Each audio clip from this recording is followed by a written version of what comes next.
We should authorize center. Oh, I plan to be quiet. Oh, you don't have to be quiet for another minute. So it's not 5:30 yet, guys.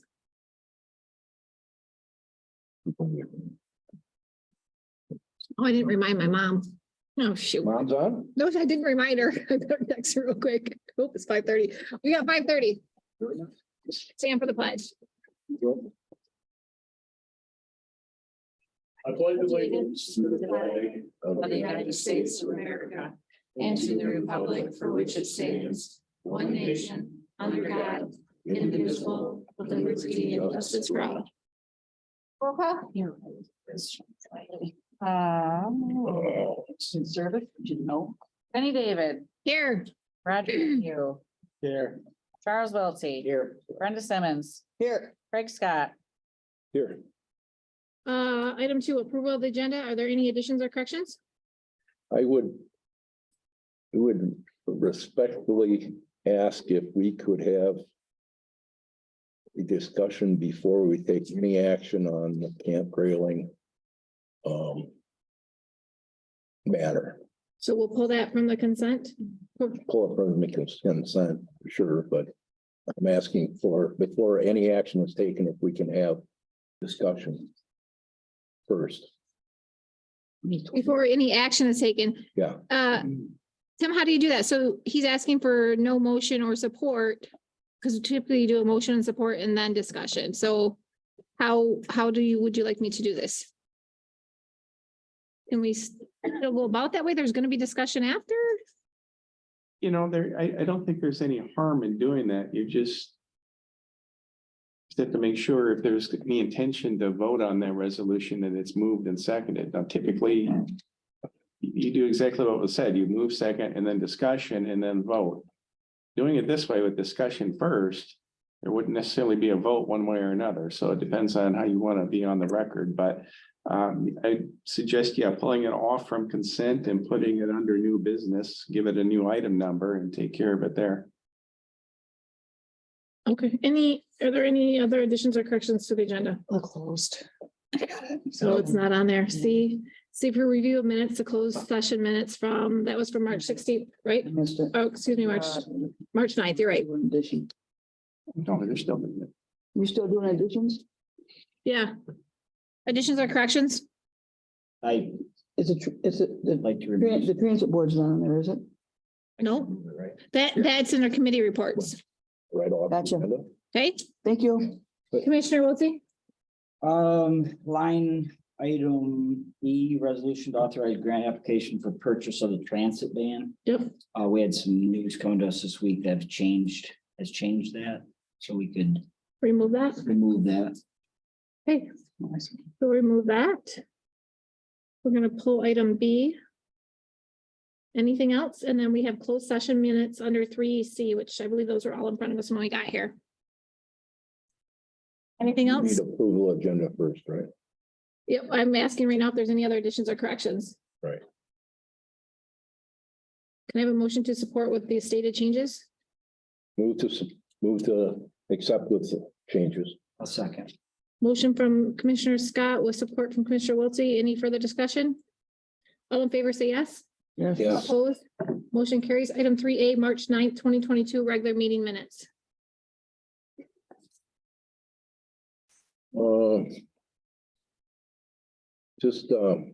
I'm not quite sure that it's recorded in discussion items. I don't think that the motion, I'm sorry, Charlie made that second. the second motion there, I don't think that Commissioner Simmons supported it. Especially voting no. Which one? Discussion items, it'd be page 2, top of the page, discussion items. There's the second motion by Scott, second by Simmons. The Ogemaw County Commissioners adopt the resolution to authorize juvenile center. Should be Charlie. I think it's Commissioner Wiltie. Commissioner Wiltie is all. Would you agree, Brenda? I remember that far back. Hey, She agrees, All right. right, Commissioner? And I agree. I guess I'd like it in the, in both those discussion items that it be added authorized study for juvenile center or juvenile center study, feasibility study. And we did not have a vote to authorize a center. That's true. Center study. Center. Feasibility study. Yeah. 1 and 2. Thank you. Welcome. Any other changes, corrections, additions? I'll make a motion to accept those regular board meeting minutes with exceptions.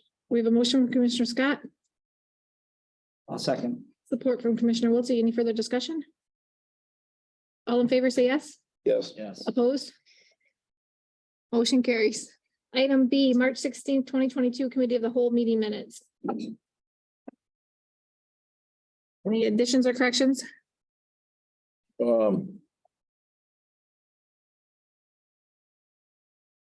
Just in discussion items, the transit committee will take applications for committee members, just like committee members put in. I don't want somebody to think that we're taking that the committee's taking applications for anything else. If I may, I know it sounds small, but right here in discussion items, transit committee will take applications and bring back to the board commissioner. Just I don't, applications for committee members is all. Where you at, Breck? I don't understand what that's all about. Just down in discussion items, it says the transit committee will take applications, bring information back to the board of commissioners. All I'd like is to add applications for the committee. So read that how you want that to read. I got The it. transit committee will take applications for Transit committee. committee members and bring back to the board of commissioners. Okay. Any other additions or corrections? Can someone entertain a motion? I'll entertain a motion to accept our minutes for March 16th, committee of the whole meeting. We have a motion from Commissioner Wiltie, Seconded. support from Commissioner Scott. Any further discussion?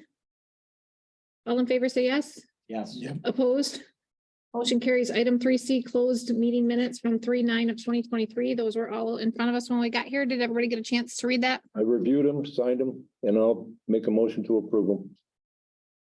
We have a motion from Commissioner Scott. We have support from Commissioner Wiltie. Any further discussion? All in favor, say yes. Yes. Yes. Opposed? Motion carries. Item 4, public comment and agenda item matters. This is agenda item matters only, 3 minutes. Any public comment? Say your name, where you're from, what you want. Mark Serber, West Phoenix Township.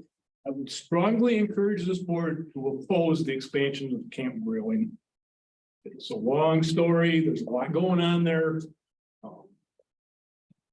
Mr. Bowles, last week, filled you guys in so you know what the scoop is up there, but I would just, former member of the Michigan Army National Guard, I would recommend that you oppose that expansion. Thank you. Thank you. Any other? Come on up, sir. You got 3 minutes. Commissioner Scott. Okay. Hello, Commissioners. Thank you for having me back. I just wanted to come back because this is a very important issue and I wanted to respectfully but strongly encourage you to oppose the proposed expansion of Camp Grayling. Although the proposed expansion area isn't directly in your county, it's adjacent to your county, and the state land within your county happens to be in close proximity to the county to your west. So if they were ever going to attempt to expand again, it would make sense that they would try to expand onto your state land. But what I'm here today to ask you is to please do the unselfish thing and stand with other counties throughout northern Michigan. We are trying to send a message both to the governor and to the director of the DNR that northern Michigan as a region treasures our state land, and we want to do everything we can to prevent it from becoming further militarized. We absolutely don't want to use northern Michigan as an area, as a testing ground for unproven products, weapons, and technologies. I think anybody would agree that if there's one state in the United States or one area in the world where you don't want to engage in product testing, it would be Michigan, because we're surrounded by 4 out of 5 Great Lakes, and they say that's 20% of the world's freshwater supply. There is no agency, not one, that can hold Camp Grayling or any other military responsible for its actions or inactions. Not the sheriff department, not the police department, not the DNR, not the Department of Eagle. No one can. You have to look no further than Warsmith over in Iosco County. They come in, they use it, they abuse it, they shut it down and move on. Our Attorney General, Dana Nessel, has sued dozens of people, private companies, for PFAS contamination issues. And you know who hasn't been sued at all? Camp Grayling. That hasn't even been broached with them. And so I want to say also that once we give this state land to Camp Grayling, we'll never get it back. In the 109-year history of Camp Grayling leasing land from the DNR, we've never got it back. So it is not just a 20-year lease, it's a forever lease. Now I wanted to leave you with this visual. Camp Grayling is trying to expand from 230 square miles to 484 square miles. And in your mind's eye, this is how you can visualize 484 square miles. If you take the footprint of these cities in square mileage, add them together, combine them, and plop them down in the heart of the northern Lower Peninsula, this is how big Camp Grayling wants to be. It wants to become as big as Detroit, Grand Rapids, Lansing, Flint. Sir, your 3 months up. Thank you. Okay. Thank you very much. Thank you. Is there any other public comment in the room? Any public comment on the phone? Item 5, correspondence. We received correspondence from Asaba Valley Community Health Authority related to March 6, 2023 board meeting minutes. Iron County constitutional right to bear arms and adequate mental health funding. Kalkaska County related to opposition to all firearms control legislation. Lake County related to courtroom dedication. Osceola County related to MAC 125th anniversary. Schoolcraft County related to MAC 125th anniversary. Tuscola County related to opposition to Camp Grayling expansion. Those have been received and filed. Item 6, consent agenda. Commissioners, would you like to take these one by one? Would you like to combine? One by one is fine with me. Item 6A, resolution to approve tax sharing agreement. The consent, oh, shoot, sorry. This resolution is sponsored by the Rose City DDA. The Rose City Downtown Development Authority is authorized to capture certain tax revenue from various tax authorities, which are authorized to levy taxes on property within established downtown district. The DDA is specifically authorized pursuant to Michigan statute to enter into agreements with the taxing jurisdiction and the governing body of a municipality in which the development area is located to share a portion of the captured assessed value of the district. The proposed resolution would approve an agreement with the Rose City DDA following the DDA to retain 100% of the assessed/taxable valuation, which would have been captured for general county operations, but excludes any and all assessed/taxable valuation associated with special purpose villages. I'll make a motion to approve the resolution. We have a motion from Commissioner Scott. Support from Commissioner Mayhew. Any discussion? Roll call vote. Jenny David, Yes. Roger Mayhew, Yes. Charles Wiltie, Yes. Brenda Simmons, Yes. Craig Scott. Yes, Item 6C, resolution to approve inmate housing agreement with Kalkaska County. This resolution is sponsored by Sheriff Brian Gilbert. The Ogemaw County Correctional Facility has an established, designed, rated capacity of 144 beds. The Kalkaska County Sheriff wishes to house Kalkaska County inmates in the correctional facility. Sheriff Gilbert determined enough excess capacity of bed space at the correctional facility exists to allow for commitment of beds for inmates from Kalkaska County. If approved, the resolution will approve an agreement with Kalkaska County to house their inmates at the correctional facility in exchange for payment of $31 per day for each inmate.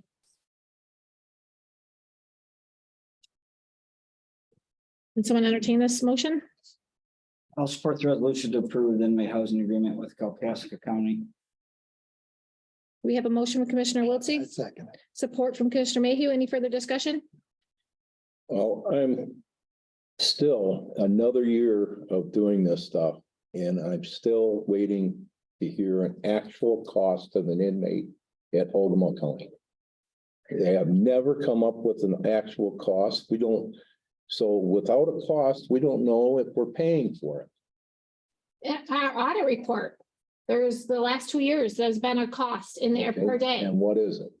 If I remember, I don't want it. Sure, yes, it's Well, been done the last 2 years. we average about 50 inmates a day, Ogemaw County. And if you figure that out, at the cost of the bail, you're well over $100 a day. If you take the whole budget and plus the $375,000 payment that we make on that building over there, that isn't in the corrections budget at all, it's in appropriations. If you divide that into 50 inmates a day for 365 days, you're looking at well over $110 a day cost. So how do you pay for somebody at $31? I agree with what you're saying, but something's better than nothing. I mean, we've asked to raise that $31. We still are gonna have to have the same amount of employees in there. We did an assessment on that to verify that. We We're verified. still gonna need the same Right. electric. Well, no, that's debatable. Electric, I mean, we have to have more lights on, they flush more toilets, they take more showers. There is a cost. It's not free there.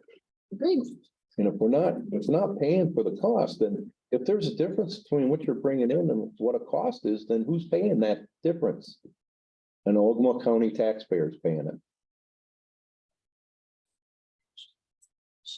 Understand what you're Somebody saying. has to pay for it. Nobody else is dishing us money. I don't disagree with what you're saying. You know- but something's better than nothing. During COVID, we didn't have many prisoners at all. We didn't take anybody in from another county. Did the county go broke?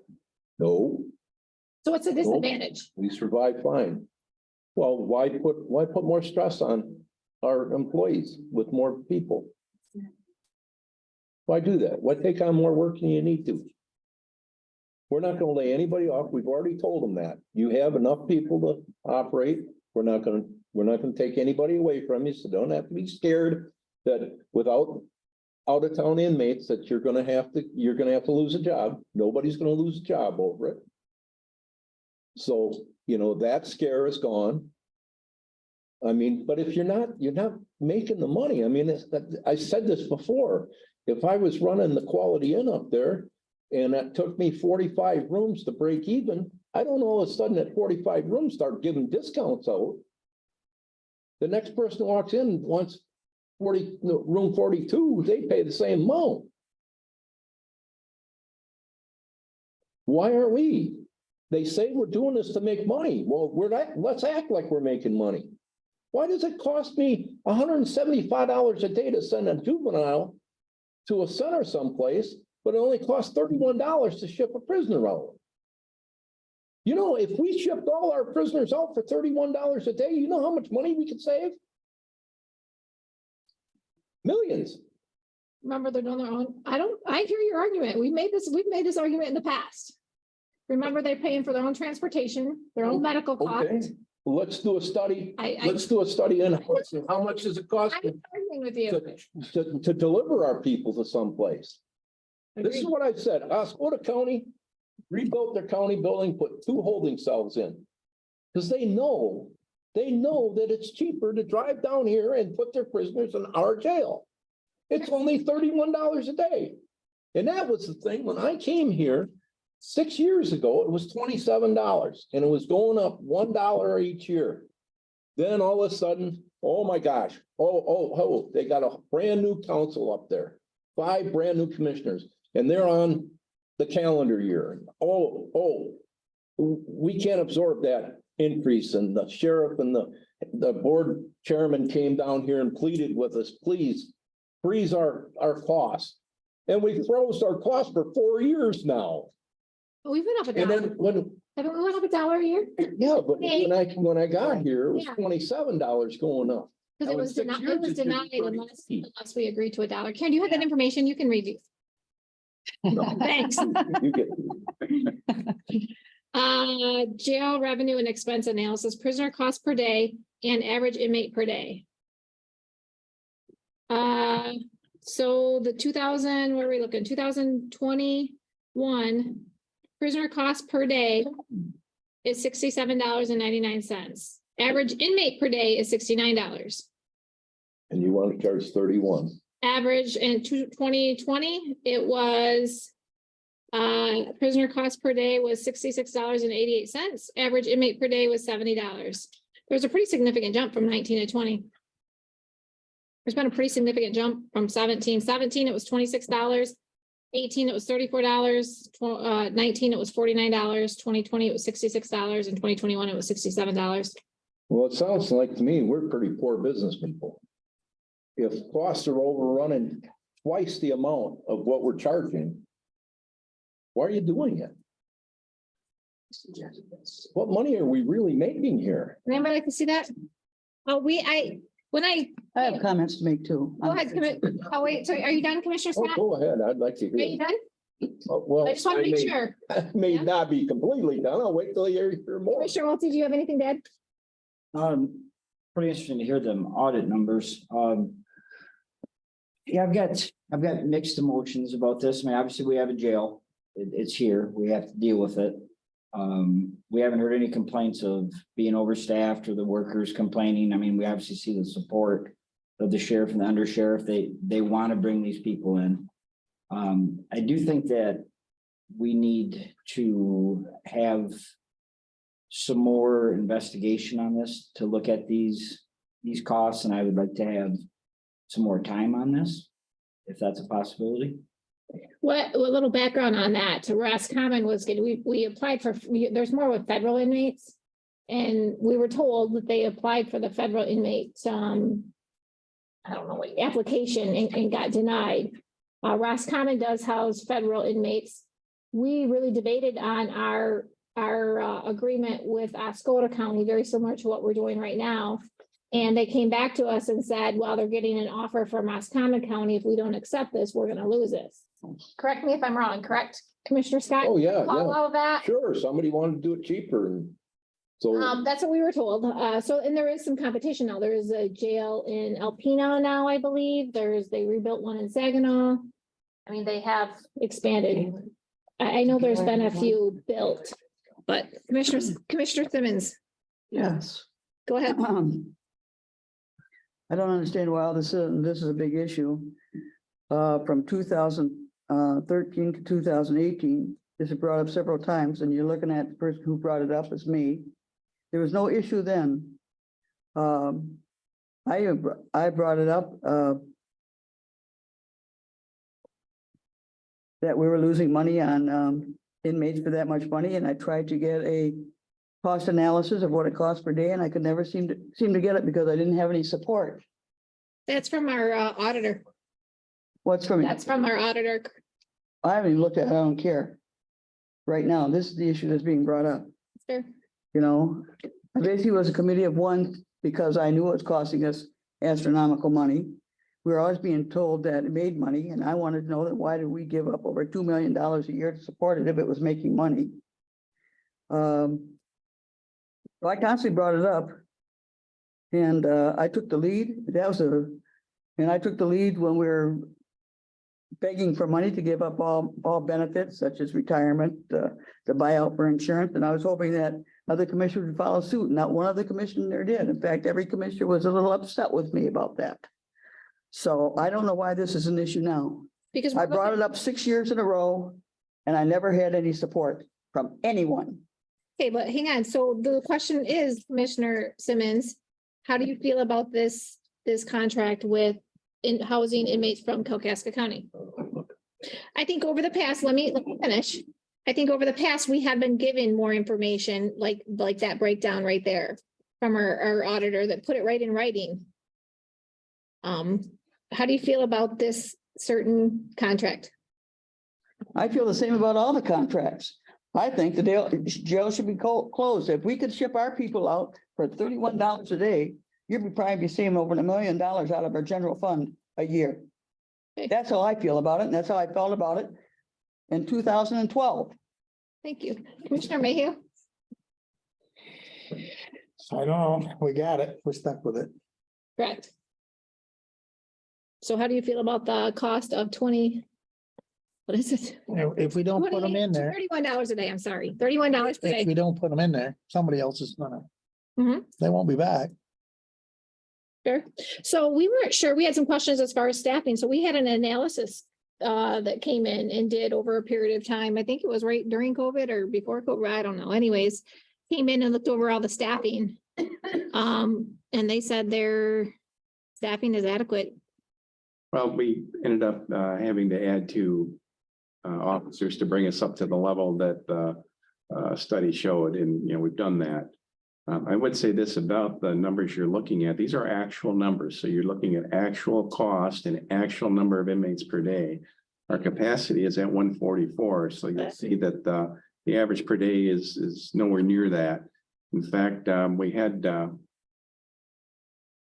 at least almost double the inmates 5 years ago that we had now, at least on the sheet that you're looking at there. And my only point here is that we have the 144 bed capacity.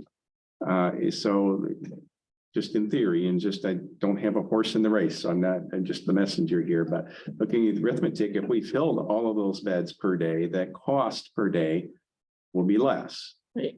We know what it costs to run it. And again, I think it's been said more than once, we're staffed for 144 beds. That's just it. That's capacity of the facility. That's what we have to do. So if we increase our numbers, was the last year reported there was only 69 per day. A lot of room to increase, and of course by volume, then that will drive the cost per inmate down. And just doing rough numbers in my head, just recalling what our budget was for last year and using that 144 number, it's roughly, if we were at capacity, it'd be roughly $40 per day to house an inmate based on the current costs. But we know that we're not going to average 144 per day. If we're doing that, the sheriff's going to be in here talking us about emergency release and all sorts of things. I don't think that that's in our future, but just bear that in mind for what it's worth.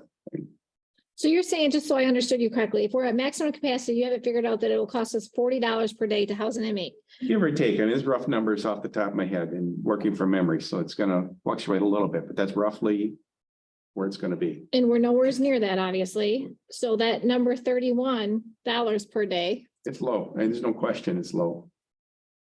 I have not sat down and tried to look at what the market is, for this. Do we have capacity to grow? But I think it would be in our interest, especially these contracts that are yearly, that we look at that. And while 31's not enough, next year maybe it needs to be 32.50 and just gradually put it up to where we need to be. We're going to do this. I'm gonna make a motion to table this until we get a better market analysis. To caution you, this has already been approved at Kalkaska County. I spoke with the sheriff and he said they're ready to bring them starting Monday. So if it is We tabled, were told they were already bringing them. I'm just telling you what I heard or what I was told. Did I misunderstand? I didn't think they were. There's another company that. I don't think we were told that they were bringing them yet. No, there's. I have a question regarding that audit number that we got brought into us. So that was based on an average number of inmates that we have over a course of a calendar year. Right. And what number was that? The most recent one for fiscal year 21 Hang on, was 69. I made a motion. Nobody's 69 supported inmates it. per day. 69. Right. And that was 21. So coming out of COVID, I know they weren't sending as many people to the jails during that period. So, it's probably artificially low, but that's where it was. Well, I agree with Commissioner David. I would like to table this. Are you supporting my motion? Support it. We have a motion with support to table this. I'll support it too. We're gonna roll call vote. Yep, you can. Roger Mayhew, Yeah, Charles Wiltie, Yes. Brenda Simmons, Yes. Craig Scott, Yes. Jenny David. Yes. Motion tabled. Item 6E, resolution to authorize grant application for purchase. Oh, nope, we got rid of that one. Sorry. Kelly, bringing theirs here. I know, but there's another one. I missed item 60, resolution to approve public transit accessibility plan. This resolution is sponsored by Transit Director Ray Blamer. Ogemaw Transit receives appropriations from the Comprehensive Transportation Fund dispersed by the Michigan Department of Transportation. To qualify for funds from MDOT, eligible governmental agencies are required to submit a plan that describes services to be provided to persons 65 years of age or older and persons with disabilities within the service area.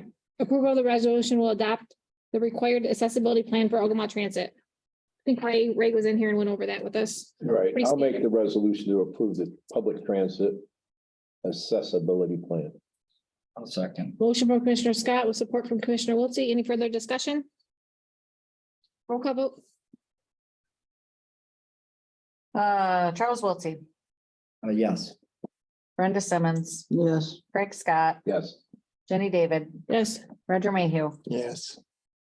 Item 6F, resolution to accept a proposal for medical examiner services. This resolution is sponsored by the County Administrator Timothy Delahoney. The County Medical Examiners Act requires the Board of Commissioners to appoint a county medical examiner to hold office for a period of 4 years.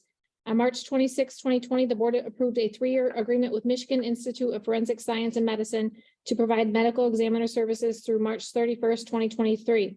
On March 16th, 2023, the Board of Commissioners Committee of the Whole received and reviewed 3 proposals for medical examine services and concluded that the proposal submitted by the Michigan Institute of Forensic Science and Medicine was best suited to meet the needs of Ogemaw County. If approved, the resolution will formally accept the proposal for medical examiner services for the 5-year period of April 1st, 2023 through March 31st, 2028 at a total cost of $87,000 for the first year, increasing to $102,344 for the 5th year. The resolution also appoints a chief medical examiner, chief deputy medical examiner, and deputy medical examiner to 4-year terms ending on March 31st, 2027. How come that's 5 years and they're 4 years? The statute only allows that appointment to go for 4 years. So in 2027, we'll have to reappoint. Did they want a 5-year Yes. commitment? Okay.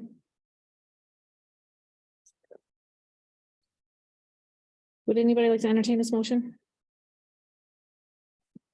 I'm having internet issues over here with my iPad. I apologize. You can look at, Would you like to entertain the motion?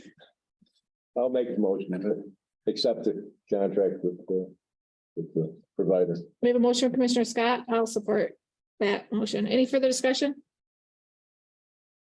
Roll call vote. Brenda Simmons, Would you please repeat that motion again? All of it? It's for the forensic medical examiner for a 5-year contract. Starting at $87,500 for the first year, increasing to $102,344 for the 5th year. Isn't that the same contract we have now? Yes. It's with the same institution. And what do they want to do with this? We went over the committee at the committee of the whole. It's the exact same thing. We got Is RFP. this to approve that? Yes, Yes. Okay. The answer is yes. Thank you. I want to make sure I got the whole thing. perfect. Craig Scott, Yes. Jenny David, Roger Mayhew, Charles Wiltie. Yes. Item 6G, resolution to access local 911 charge to service users. This resolution is sponsored by the Ogemaw County Emergency Dispatch Authority. The Emergency 911 Service Enabling Act allows Ogemaw County to access a county 911 charge to service users located within the county. The act states that the county may access up to 42 cents per month by resolution of the board. Emergency Dispatch Authority recommended no change in the 911 charge to service users. Approval of the resolution will demonstrate compliance with the act and adopt a monthly surcharge of 42 cents as the amount necessary and reasonable to implement, maintain, and operate the 911 system in the county. I'll make a motion to assess Appreciate the local 911 charge to their users. Assess rather than access. That's what Commissioner Scott, it's a letter. made the motion. Anybody like to support it? I guess. Commissioner Mayhew. Tim, did you get a discussion? Tim, did you get that email that I sent you? Forwarded? And I did go back and review the statute. The statute's very clear that the board has to do this by resolution, and so that's why you have it. And this also, in case you don't really have to do it, is the state individual stated. I don't know that we have record of a resolution ever doing this in the first place, so this will cover, at least moving forward, the legitimacy of the assessment. Any other discussion? Roll call vote? Craig Scott, Yes.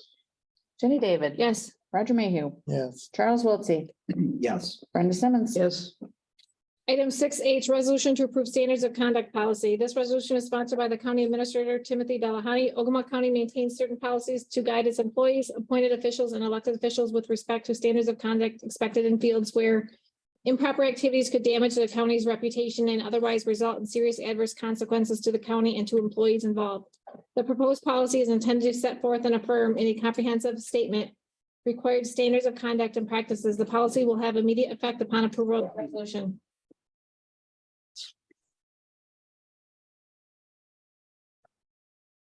And I'll make a motion to approve the resolution on standards of conduct policy. we have a motion from Commissioner Scott with support from Commissioner Mayhew. Any further discussion? Roll call vote? Jenny David, No. Roger Mayhew, Yeah. Charles Wiltie, Yes. Brenda Simmons, no, Craig Scott, Yes. Item 6I, resolution to appoint a member to the Sabo Valley Community Mental Health Authority Board. This resolution is sponsored by the Sabo Valley Community Mental Health Authority. The term of a Sabo Valley Community Mental Health Authority Board member, Rose Walsh, will expire on March 31st, 2023. And Ms. Walsh has confirmed her desire for reappointment. Approval of the resolution will appoint Ms. Walsh to the Authority Board for a term ending March 31st, 2026. I'll make that motion. I'll second. Support from Commissioner Scott. Any further discussion? Roll call vote? Roger Mayhew, Yeah. Charles Wiltie, Yes. Brenda Simmons. Yep. Craig Scott, Yes. Jenny David. Yes. Item 6J, resolution to rescind and repeal certain county ordinances. Commissioner Wiltie, would you like to read this? Now that you got a computer, The ordinance? The resolution. the whole. Item 6J. Yes, I think this is very important what people know we're voting on. Okay. Whereas the Michigan Constitution of 1963. Hand them this. There. Oh, yeah, you don't have to. Item that. That's what I asked, the whole resolution or not? You know? I got it highlighted The synopsis. Yes, You want just the talking points or the whole, whatever. the whole thing, Okay. right from the get-go? Okay, all right. This resolution is sponsored by County Administrator Timothy Delahoney. The Michigan Constitution of 1963 does not grant home rule authority to counties, meaning counties can only adopt laws as specifically allowed by state legislation. 6 ordinances adopted between 1974 and 2005 are not supported by an enabling statute granting counties the authority to adopt same. The proposed resolution seeks to rescind and repeal the following ordinances. Ogemaw County Ordinance Number 1, an ordinance to license and regulate public amusement and entertainment businesses. Ogemaw County Ordinance Number 2, the offensive sexually explicit material control ordinance. Ogemaw County Ordinance Number 4, handling and or disposal of toxic or hazardous substances. Ogemaw County Ordinance Number 5, correctional facilities, jails, prison camps. And Ogemaw County Ordinance Number 6, an ordinance to prohibit making or assisting in making any noise, disturbance, trouble, or improper diversion or any rout or riot.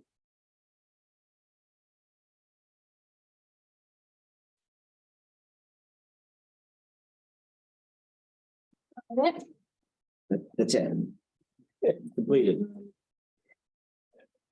Is there anybody that'd like to entertain that motion? I read it. I'll entertain it. Perfect. We have a motion, Commissioner Wiltie. Anybody like to support it? You wanted them to read it, why don't you support it? Would anyone like to support it? I'll support it. We have a motion from Commissioner Wiltie with support from Commissioner Scott. Is there any discussion? Madam Chair, if I could just make a clarification, there are two other components to the resolution. It would also repeal the Ogemaw County Electronic Records Ordinance and would also dissolve the Brownfield Redevelopment Authority because the purpose for which it was organized is now complete. So those two would be added for clarification. Is there any downfall to this? It will prevent us from enforcing ordinances we can't enforce. Correct. For one, and just a quick side note, we did have a situation over the last couple of weeks where one was attempted that way and charges will have been dropped by now. The Brownfield Redevelopment Authority, you can reconstitute if a project came forward and we felt that it was necessary to classify it as a brownfield. Right now, we don't have any. We don't have anybody serving on the authority, so it's just dormant to say the least. But it can be reconstituted if it's ever needed again. We have no current authority over any of these ordinances anyway. Right, and some of these, toxic waste, of course, is handled at the state level, but the one to regulate amusement and entertainment businesses, that's something you would typically do through a zoning ordinance anyway. And I'm sure we've got some language in there somewhere, and if we don't, we can amend the ordinance to include it, but there is no authority to have a standalone ordinance and licensing and everything that goes with it. Okay, any further discussion or questions? Roll call vote. Brenda Simmons. Yep. Craig Scott, Yes. Jenny David. Yes. Roger Mayhew, Yes. Charles Wiltie. Yes. Item 7A, resolution to authorize entry of participation agreements and partial settlement of the National Prescription Opiate Litigation and entry of state, local government, interstate agreement concerning allocations of settlement proceeds. The resolution is sponsored by the County Administrator, Timothy Delahoney. Ogemaw County, along with approximately 4,000 local governments across the nation, filed a lawsuit to address the public nuisance that is the opiate epidemic. Defendants in the lawsuit negotiated proposed national settlement agreements with the state attorneys general and a plaintiff executive committee designated negotiating committee. The proposed settlements contain significant equitable and monetary relief, including roughly $1.1 million earmarked for Ogemaw County to be distributed over several years. Approval of the resolution will authorize execution of several agreements associated with the proposed settlement agreement. I'll make a motion to approve the resolution if the administrator give us a little bit of information on it. We have a motion from Commissioner Scott. Any support? I support it. Support from Commissioner Wiltie. Tim? This is part of the ongoing litigation over opioids nationwide. Last year, we received or passed a very similar resolution to accept proceeds from, I'm going to mess up the names, so I won't say them, but I believe there were 3 different pharmaceutical companies that settled on that one. The county's already received $372,000 from that settlement. And that one will, depending on the group that was settled with, will be dispersed over an 18-year period. And I believe it was just over $1 million on that one as well. One of those that was settled decided to accelerate their payments. At least the first 5 years will be made in a lump sum. So it won't be an equal amount each one of those 18 years, depending on how quickly these litigants want to settle. In this particular case, the one that's in front of you right now, we have a number of litigants. The first one is called TIVA. They will pay their settlement out over 13 years. Pharmaceutical company called Allergan will distribute over 7 years. CVS will distribute over 10 years, and Walmart will distribute over 6 years. So again, it's going to be not an even disbursement over that time frame, but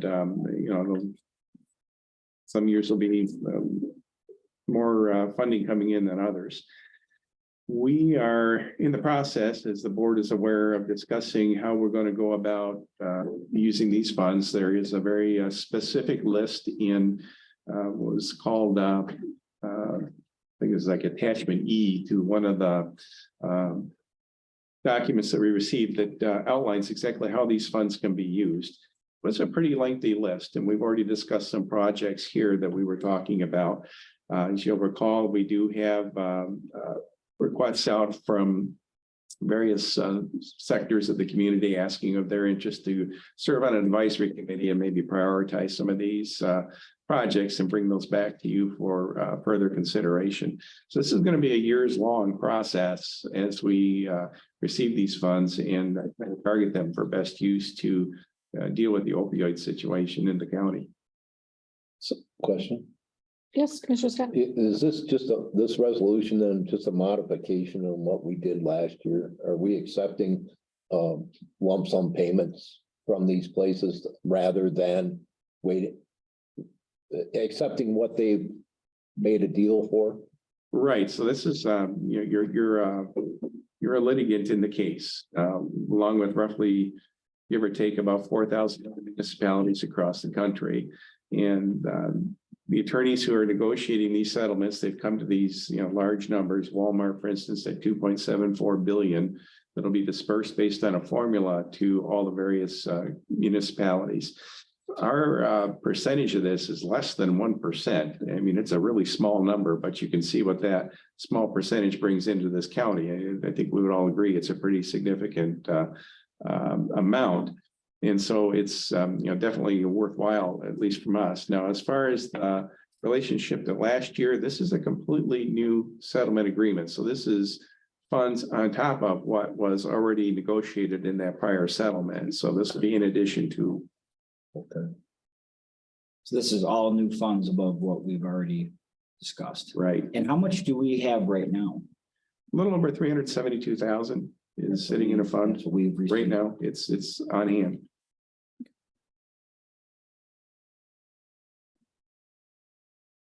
Any other discussion? I got a question. I have abstained from a lot of this because of my profession. Is there an issue with that? I would argue you don't have a conflict.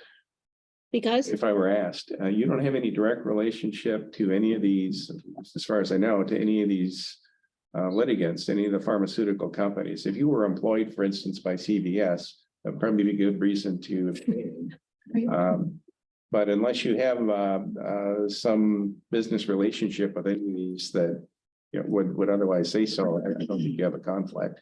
You are a frontline worker, and obviously some of these funds we want to direct to a lot of our frontline workers to help stem the opioid problem. So if you end up being in the future in a situation where you are employed by somebody who might be on the receiving end of funds, you'd want to abstain from that discussion. okay. Any further discussion? Roll call vote. Craig Scott, Yes. Jenny David, Yes. Roger Mayhew, Yes. Charles Wiltie, Yes. Brenda Simmons. Yep. All right, let's go back to 6B, resolution to oppose Camp Grayling expansion. Commissioner Scott, you have the floor. Thank you. We've heard from the guest that came in. Very adamant about his subject. We've heard other support for opposing. We have not heard the other side. We have not asked to hear the other side. And this does not touch anything in Ogemaw County. I mean, it's clear that none of this is Ogemaw County. I just think this is beyond what we have to do. If this would have came to us in correspondence, we would have just read the line and said it was filed. But instead, the man came and talked to us on the agenda. I would urge the commission take no action. It just goes away. Just there's no action. There's no motion made, no motion supported. There's no vote, yay or nay or anything. That's So is that my recommendation. are you asking for a motion? No, I'm asking for the consensus of the board to just take no action at all. We don't vote on that, correct? Is that I'm- your discussion? Hey, Hang on, he's asking a question. I want to make sure. If there's no motion to approve the resolution, then you've done nothing. There's no record of any action by the board. I would like to make a motion to, resolution to oppose Camp Grayling expansion. You want to approve this resolution? I second that. Discussion. Although this is not our area, we who live in northern Michigan, southern Michigan, this is a whole state thing, as far as I'm concerned. We in Ogemaw County use those facilities that are in the affected areas. And one of those affected areas is Higgins Lake, and I've used it a lot. I would hate to have northern Michigan beyond the boundaries of Camp Grilling be extended any further. Because I would hate to see Higgins Lake used as any military activities. I was in the regular army.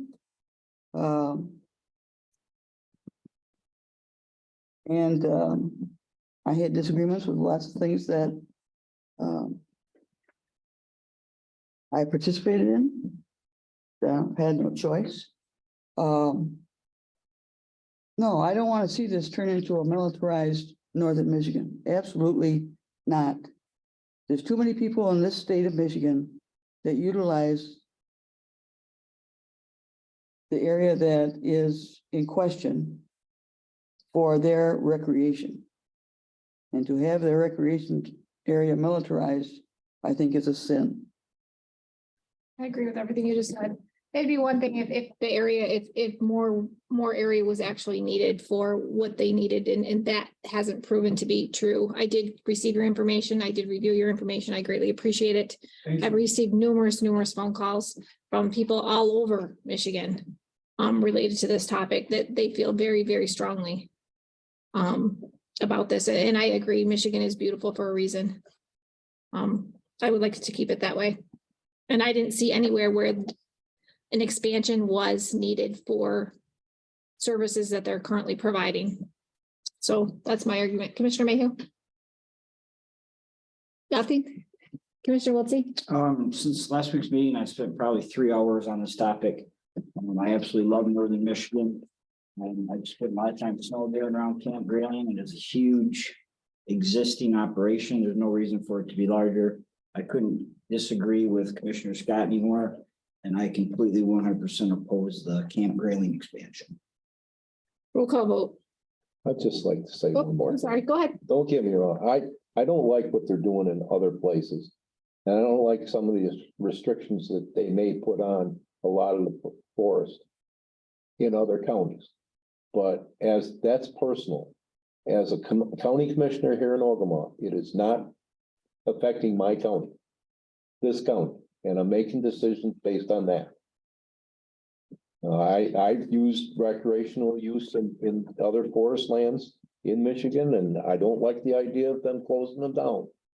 But I gotta look at it as I'm a commissioner in Ogemaw County. And that's all I'm saying. Can I respond to that? Please.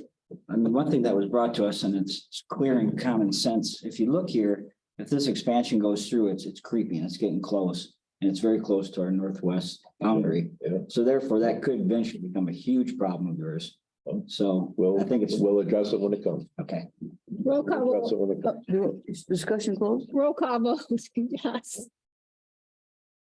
Did you want to go ahead, Commissioner Simmons? I'm sorry. Hold on. Go ahead. I'm also a commissioner in Ogemaw County, but this expansion will affect people in Ogemaw County because they use the facilities that are in subject that they want to change. So although I'm a county commissioner in Ogemaw County, it's going to affect the people in Ogemaw County. So I say no. Roll call vote. Now is your chance. Jenny David, I'm voting yes to oppose this. Roger Mayhew, Yes. Charles Wiltie, Yes. Brenda Simmons, I'm voting yes to oppose it too. Craig Scott, I'm voting no because I haven't heard the other side. Okay, item 7B claims. We have claims for a total of $222,368.08. Excuse me, were we gonna talk about the transit van, No, he asked for that to be eliminated. but eliminate it completely? Yes. Yeah. Okay, all right. I just wanted to hear what they. There's an opportunity for a committee where he'll probably discuss it. All right. Okay, I'll bring it up.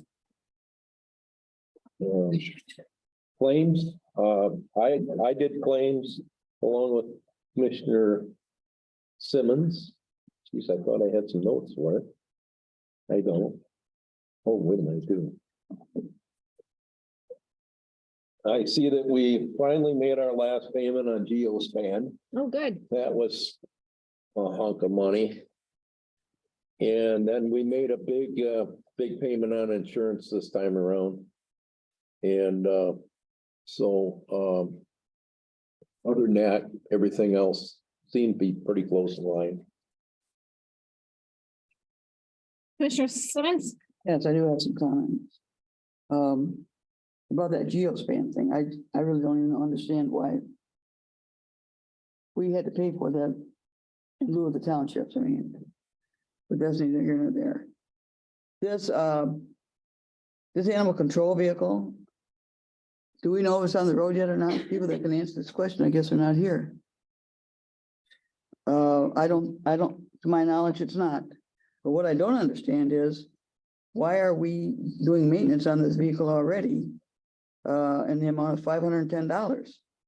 Maybe that was to put those parts on that they got $1,200 for a bar and So there's a Tap. gear crash guard in the front of it, and then we're running. And there was something else too. It was yeah, like a repair. Yeah, it wasn't those front bars, I mean, the crash bars. And it wasn't, Inside seat covers. no, it wasn't that either. It was something else that was mechanical that was wrong with that. I didn't write down what it was. All labor, and it was an all labor charge. It was not a parts charge there. That thought services, that was all labor. That was not parts. so that it probably bill. was.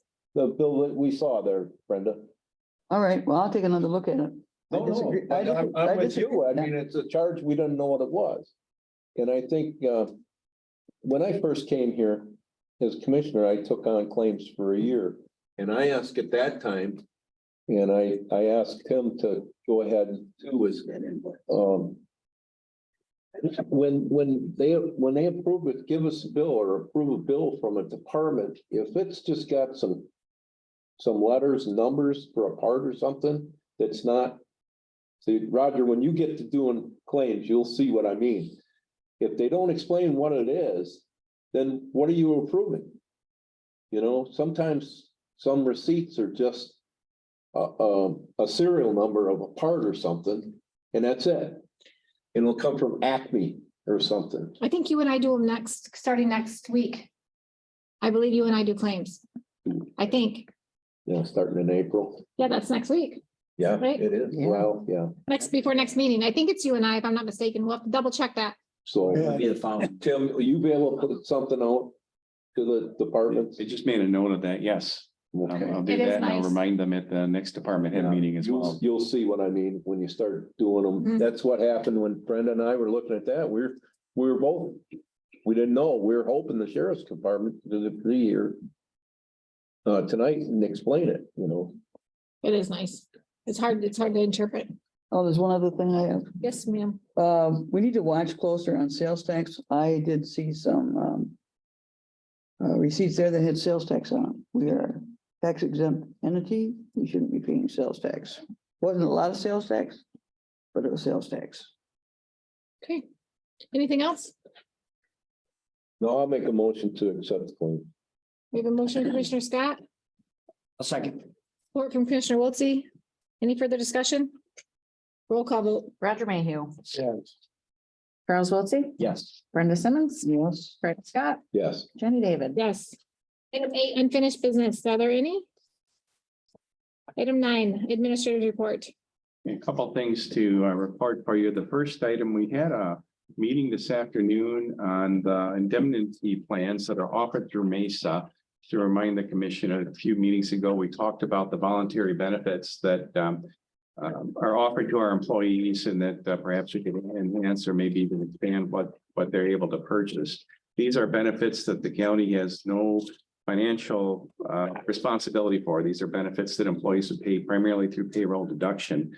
The meeting with Mesa went quite well. They do offer a number of the benefits that the other vendor was telling us about. There is increased coverage for kind of like insurance for hospitalization, insurance for cancer, and so on.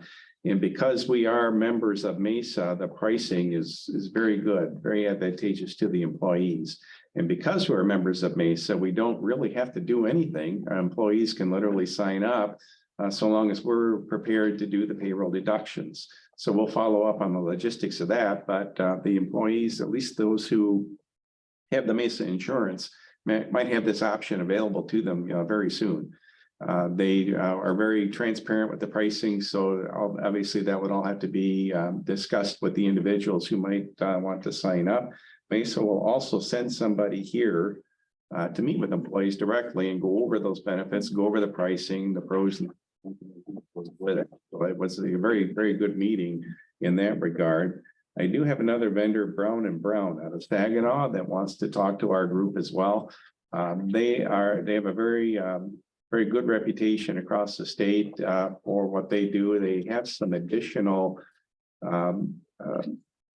I guess benefits is the only word for it, that I think our employees might be able to take advantage of. One of them I know they offer is reduced pricing on what we call the specialty drugs for prescription. These are drugs that are thousands of dollars per pill or per dosage. There are programs out there that they actually are help administer where employees can get involved, and there's a lot less out of pocket costs for them. And there's really no downside again, and no cost to the county necessarily to do this. These are just programs that are available that that group could help shepherd through. So I'm interested, very interested in hearing what they have to present to us as well. Unrelated matter, just great compliments to Kelly. She spent the last couple of days updating our MSDS sheets. Those are the material safety. I'm missing that. Data sheets. These probably had not, and I'm sorry to say this out loud in public, but had not been updated in some time, and I mean a long time. And so we are now compliant, at least with those. The sheets are up to date. We do have questions on some products that we don't know that we have them in any of our buildings anymore. So if they don't, then those pages come out. Very impressive binder. I want to say that thing's at least 5 inches. I mean, there's a lot of paper in there and a lot of sheets. So I'm very glad to see that that's done. We will talk to Tom. We've already scanned them all, so they are available on Kelly's computer right now, but just for accessibility, assuming we have the ability to do it, and I don't know why we wouldn't, we'll put a link on our webpage so our employees can get to that in a hurry if they ever need to, instead of running around trying to find the book. We'll have a link right there and maybe figure out a way to index it so that you can find what you need quickly. But I'm, again, very happy that we are compliant with that rule. Lastly, I'd like to confirm with you that you're available to meet on Tuesday for the audit presentation. I will apologize in advance for even asking. The intent was to have that done tonight, but the document just simply isn't ready. So if that's okay, 5 o'clock Tuesday, and we very confident we'll be out of here in plenty of time to get to the MTA meeting at 6:30. 5 o'clock. 5 o'clock, if that's okay with the board, and we'll post it if it is. This upcoming Tuesday? Yes. 28th. The Are we- MTA meetings where, Tim? Ogemaw Township. So right, it's called. That's at 7. That's Tuesday, the 28th, right? Yeah, but that was 6:30. 6:30. 6:30. Times we're going back and forth, 6:37. 6:30. 7:30. I guess I caught the 7 o'clock one. I can do there. I can be here Tuesday as well. We should get here now. I might be 5 minutes late, but I'll be here. I wouldn't ask this, but the audit is due to be filed with the state on Friday. The clerk and treasurer have reports they're mandated to file on Friday that are based on what's in the audit. And we don't want to do that if the audit hasn't been accepted by the board. And we certainly don't want the audit filed before you accept it. So that's the dynamic we're working with. But I do appreciate it. Why is this so late? Why? I don't have explanation for that. I received the draft late on Tuesday. For the meeting for tonight, I don't know. Tim? Yes, So I understand, obviously, the number one thing is to get this audit to us, because I know you're involved, right? You're involved. But I would like an explanation from the company of why we're at where we're at. that's what yes. This is pretty ridiculous that we have to meet on Tuesday at 5 o'clock. They're the ones that control this, and we're the ones being affected by it. And it's not the way we should be doing that. It seems atypical. So I'm sure there'll be an explanation. They'll have to present it. I agree. I'll give them a heads up. But it wasn't part of our contract with them on deadline? There are no deadlines in that contract other than that it will be filed on time. Okay, Yeah, there's a lot of detail in that contract. next year we'll put in there something about. You are in the middle of a 5-year contract, Oh, so we'll Okay. get this for 2 more years. all right. We'll request an explanation. Is that it? That's it. Yes. Item 10, elected officials and department head reports. Clerk, Nothing. treasurer, Your monthly cash summary report is on your iPads, again, highlighting that negative cash for general fund. any other elected officials or department head reports in the room? On the phone, Jeff? Mr. Nichols? MSU is waiting. MSU too. And I see them. Okay. Jeff, we can't hear you. Oh, there you go. Nope.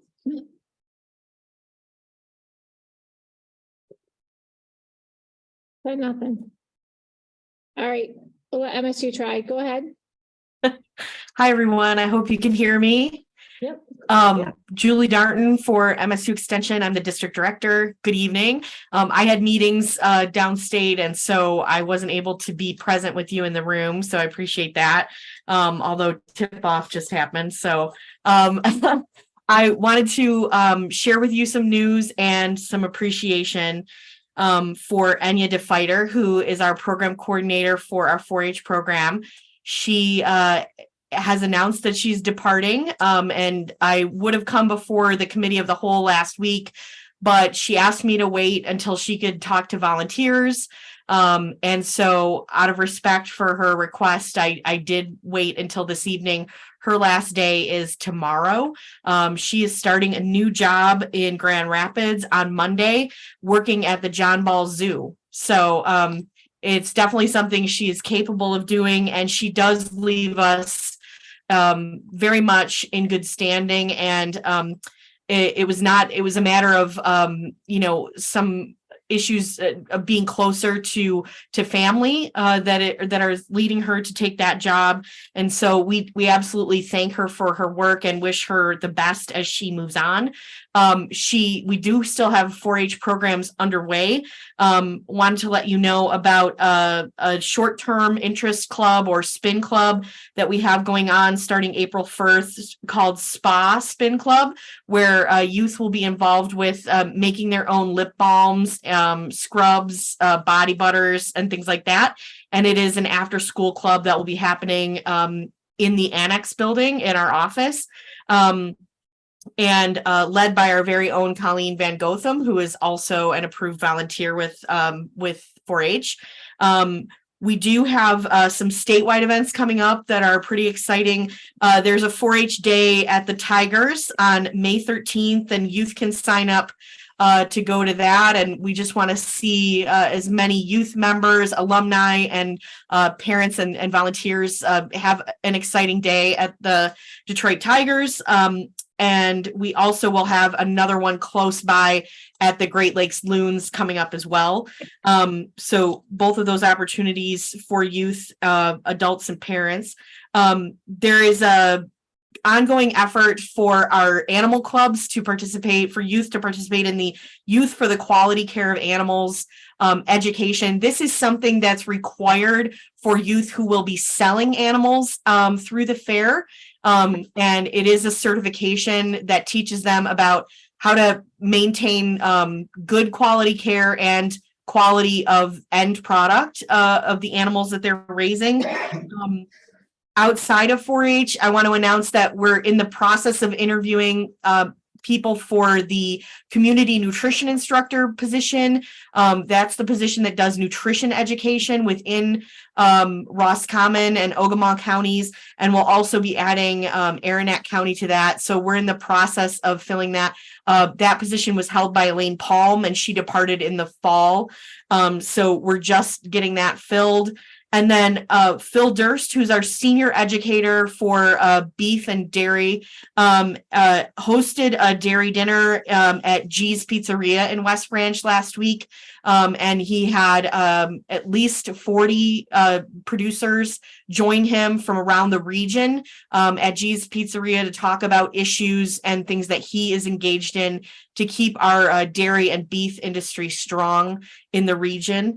Very happy to say that I was able to join Phil at a statewide meeting yesterday and Tuesday for the Agriculture and Agribusiness Institute. I'm very excited about the work that our educators are doing across the state to maintain productivity and profitability for agriculture, and the ways in which they're working to make sure they're reaching all different kinds of farmers. So happy to answer any questions. If anyone has any for me, please reach out and let me know. I'll just say that we are moving forward to have the posting for the 4-H program coordinator, and Commissioner Wiltsey has agreed to be a community representative as part of the interview process. So, you know, we can, I can keep you updated on the progress of that. We are hopeful that we'll identify a candidate and have them in place as soon as possible. So we're definitely pursuing that. Thanks so much for all your time, and have a good evening. Thanks, you too. Thank you. Jeff, you want to try again? Thumbs up there, second. You're muted. There you go. Oops. No. Any other elected officials or department heads? Did I miss anybody? So item 11, matters from the floor. Are there any commissioners? Yes, during claims, Brenda and I had a good talk, and Commissioner Simmons, from you? yeah, we did claims together. Okay. Yes. And we had a very good talk during that time, and she made the comment that it was so easy to talk across the table to each other, and I said, well, that's why I'd like to go back to the committee as a whole, back in the front here at the table. And so I think Brenda and I both would like to do that if possible. If we might have to make some kind of helpful accommodations for Roger. But I think it'll work out a lot better. It's hard. It's very difficult to talk all the way across here all the time, especially committees as a whole. Can you address that with Tom? Okay, thank you. Any other matters from the floor? Item 12, motions for adoption. None. Item 13, commissioner reports. Commissioner Simmons. Had a transit meeting, and Commissioner Wiltsey took a lot on that as far as the construction stuff and what he's going to be looking into on that. And we did talk about the transit committee, and we selected who we'd like to have on that transit committee. So could we bring that up as a Committee of the whole. okay? Well, I would like to have that on there too. I've got transit committee agenda to be put on the agenda for April 6th. So that was discussed. So that'll be on committee as a whole, April 6th. Okay.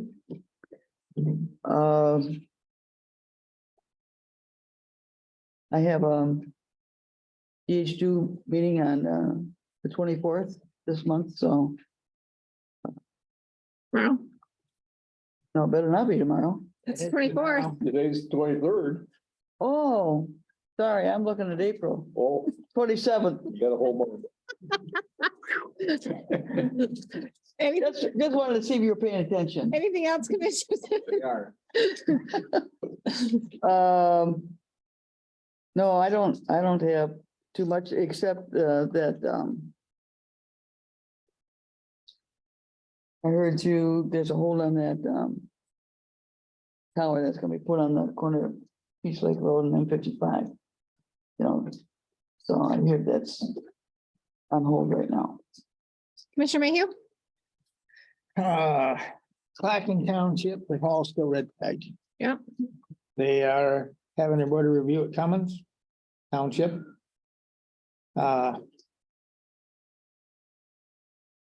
They working on their budget at Goodar. And they wanted a bunch of information, and I think I pretty much got it on the MTA Association forum. And the other stuff they were talking about, I think I got enough information to go back and tell them. So that's what I have. Commissioner Wiltie? I got quite a bit of stuff. So last week at a EDC board meeting, we had a planning meeting. It was a really interesting meeting. Some really good, strong, smart people on that board. We had a whiteboard meeting. Just trying to see how we can, as an EDC, make a larger impact on the community. We went over a lot of good things, formed a few special committees. One committee that I'm on, along with a few other members, is going to be to organize a number of different workshops throughout the year.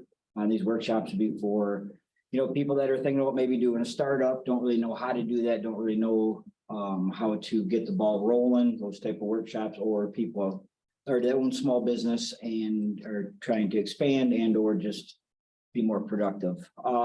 Big thing with EDC is their shortage of money. So we're trying to figure out ways that we can raise money for the EDC so they can make a little bigger impact in the community. EMS, we had a board meeting last week. We had the auditor shared the audit. We did not pass the audit because we wanted to review it. The auditor has some major concerns with the current fund balance cash flow of our EMS.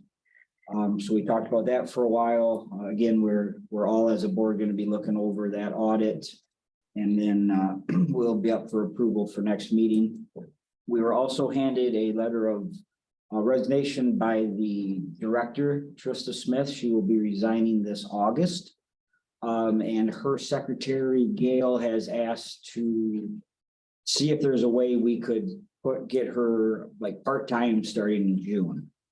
So that's something that we as a board need to look into and have to talk with the labor, the union, and what have you on that. So, we obviously are really concerned there with the financial situation that we currently are at with the EMS. So that is going to be a very important topic. And we're going to work hard on that. I do want to do a big congrats to all of our new EMT students. We had a number of EMT students that graduated last week.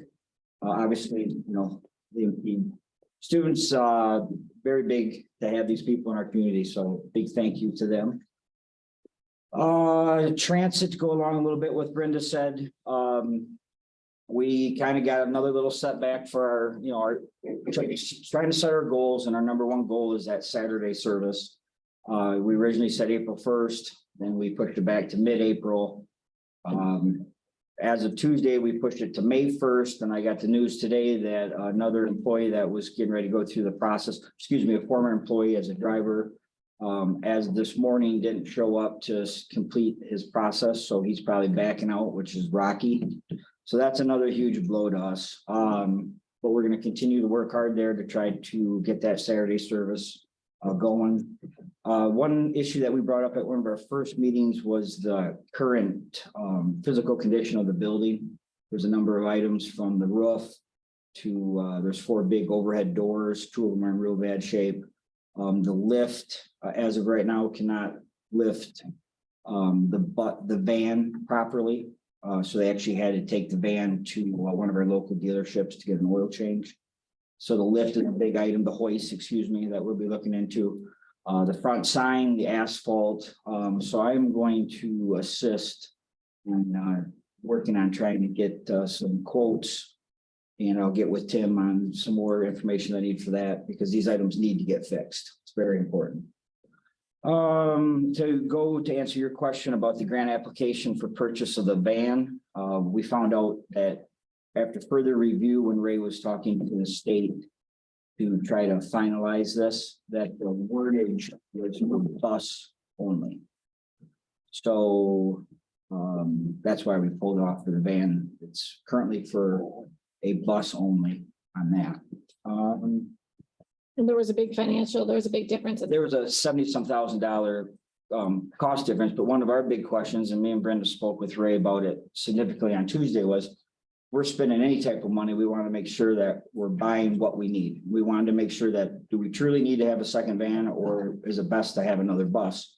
But we do have in the works for the rotation, there is 2 more buses through the process that are going to be coming to the transit over the next so many years. So they still feel very strong that a second van is the best move. But as of right now, we pulled that off, obviously because the grant only said for a bus.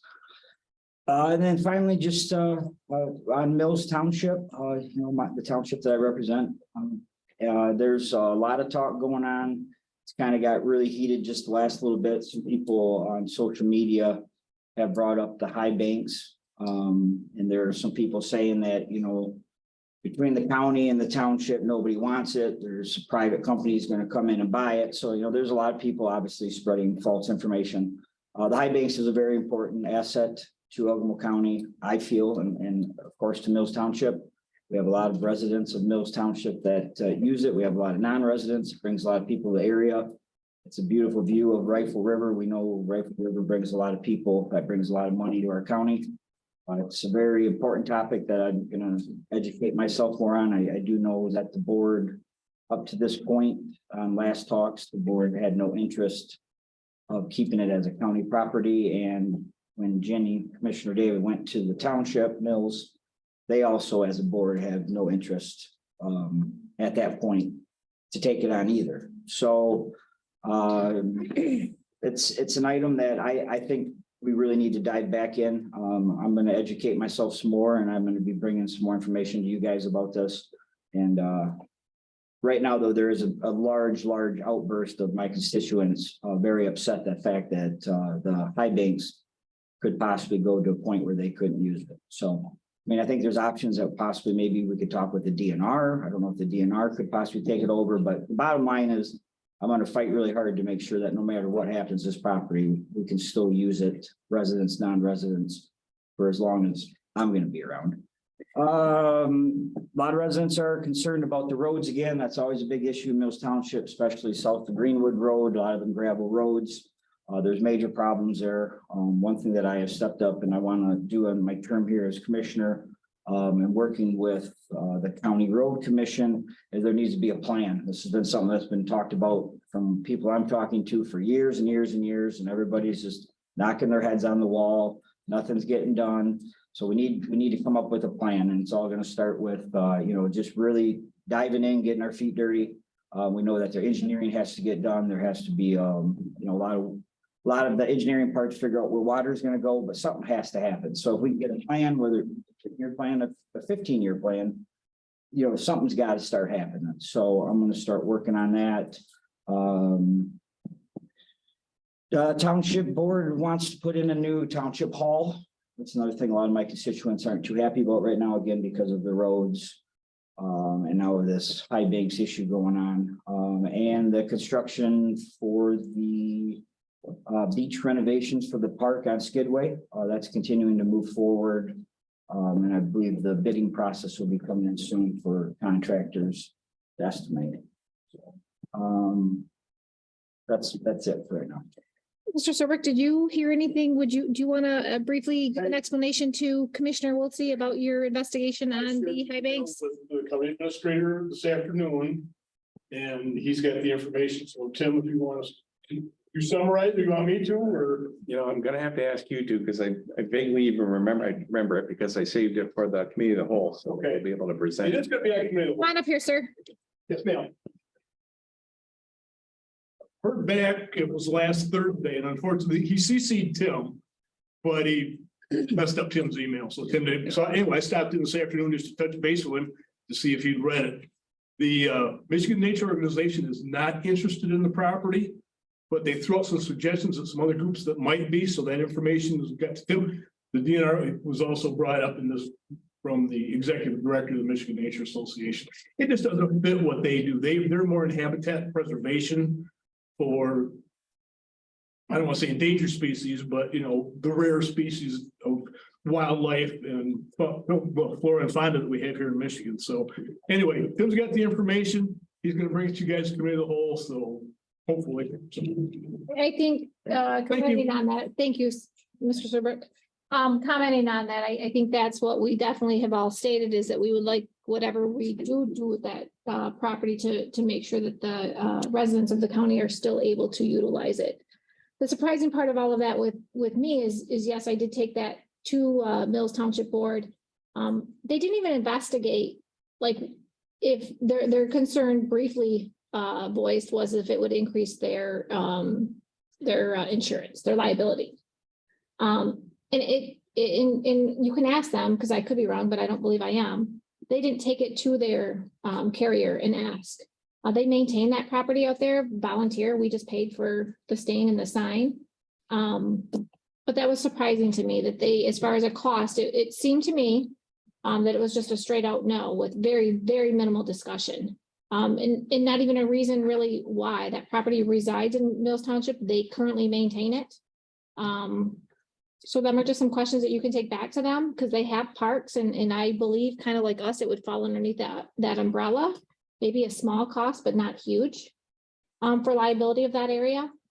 But it is absolutely beautiful property. My family utilizes it, but my argument is the county doesn't maintain it and it needs to be maintained.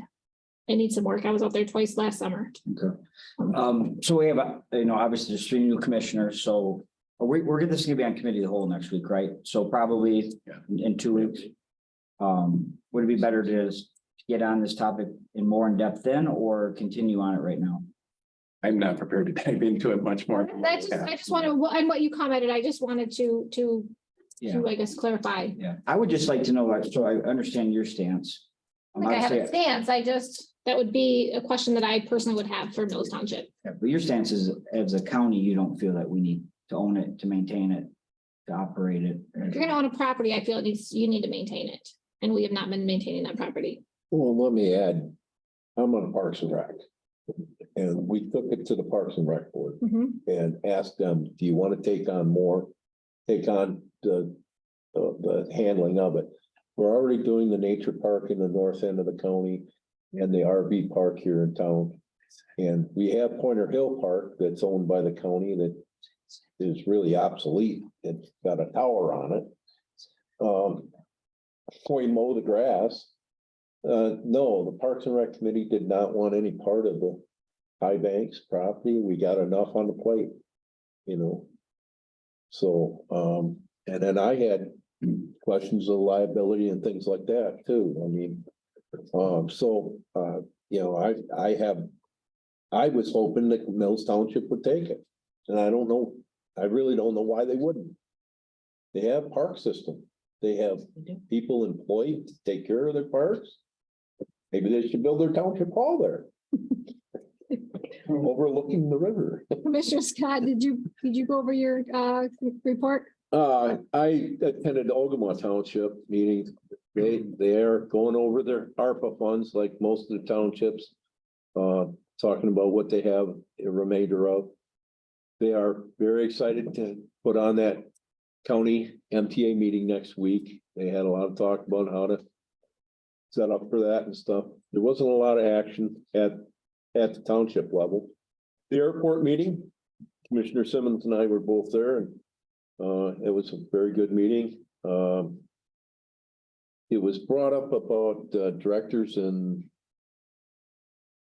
the insurance for, what do you call it? Omissions and, Tim, help me out. Errors and omissions. Errors and omissions, I guess D&O he put down, it should be E&O. But there was some question from the city about whether or not the city people were covered by the city or by the airport. So you gonna look into that, Tim, to see if we're covered by the county? You're covered. You're there as a commissioner, so you're covered. Yeah. I understand the nuance. The argument is, well, you're acting on behalf of the authority, so you're not really But they're still a mayor and they're still a councilman, Yeah, you know, it's, city manager. but I'm no expert on insurance, so. Yeah, so that was brought up. And then their audit presentation will be next month. And then the road commission, Commissioner Wilson and I, we attended one of the road commission meetings together.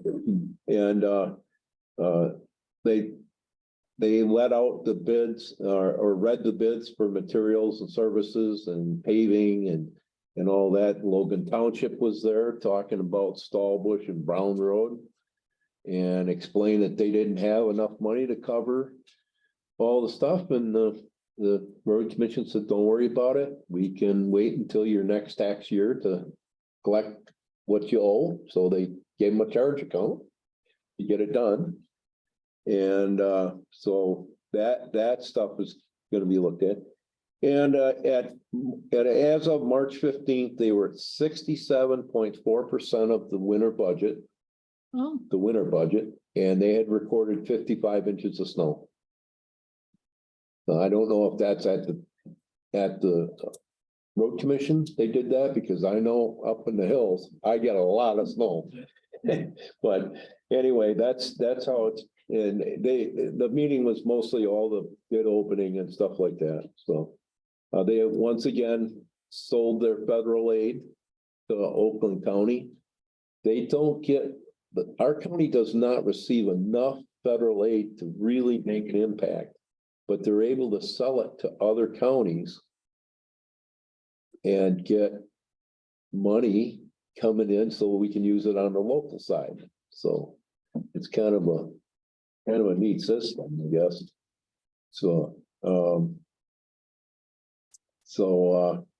and then Eagle now is put out a new brine application permits, and they're making it tougher to brine roads. So I was unable to get to Foster Township this month. I did send them a report. That's all I got. I attended all my township, but I think I already reported on those. 911, I reported on that last time as well. I attended the first zoning meeting last night. That's going to be very interesting, very good board. Actually, a gentleman came requesting, I'm going to get this verbiage wrong, requesting some spot zoning on an area out by Rifle River Trail and M55. Wanted a 2.3 acre parcel. That came, there was some discussion. There was quite a few residents in the audience that voiced their opinion. That was voted down. I do believe that will be coming to us. Next, he said that has to come to us. It was approved by Churchill Township. It was voted down unanimously by the board last night because of its spot zoning. It was brought up that there's numerous other areas that are already zoned. I think is it D1? The business. B1, B1. B2, B3. Yeah, at B1 that are very near that area, 2 miles. That are already zoned and that are for sale, that if they would like to put a business there, that would probably be fine, but not where they were requesting. Right. Also planning on, we're going to meet again next month to discuss. It was a pretty heated topic last year with us commissioners, and it ended up getting voted down. It was a ordinance for campers, for ORVs. Recreational vehicles. There you go. So we're gonna meet next month to go over that, to review that, to hopefully bring that back to us. Because a lot of the townships are again complaining about blight, campers, that kind of thing. So that was brought to us, and that was over a couple month period. Was denied. So we are going to bring that back up and going to discuss it and maybe make some changes and bring it back to the commissioners. That's a very diverse board. I'm going to enjoy it. I have a lot to learn. It's I did enjoy that. So I think that's all I had to report. Oh, also, can you look inmates? Breck pulled up some lists there, and I do believe a roster, is that what it's called? I don't know. I do believe we are housing or have been housing those inmates already. It looks like they're listed under other. So can you check on that? Sure. Thank you. I was sure that was reported to us. Item 14, general public comment. Is there any in the room? Sir, come on up. Yeah, 3 minutes again. I won't need. Yeah, you can continue. Yeah, I won't need 3 minutes. I just wanted to take this opportunity to thank all the commissioners. Thank you for doing the work. I know it's a little bit boring, but I think it's important. And it's not something that could affect Northern Michigan for the next year or 5 years. This is something that could affect the landscape of Northern Michigan forever. And so it's not just about a generation, it's about kids, grandkids and all that. Agreed. So thank you so much for your time. Sincerely appreciate it. Thank you. And Tim will put that letter together and get it to whomever. Yeah, we got the list on the last be it resolved, where it'll go.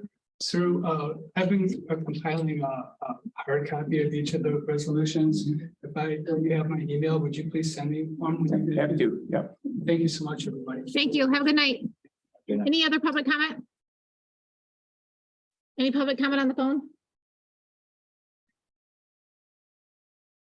We have a motion to adjourn. Motion. Support 7:05. All in favor?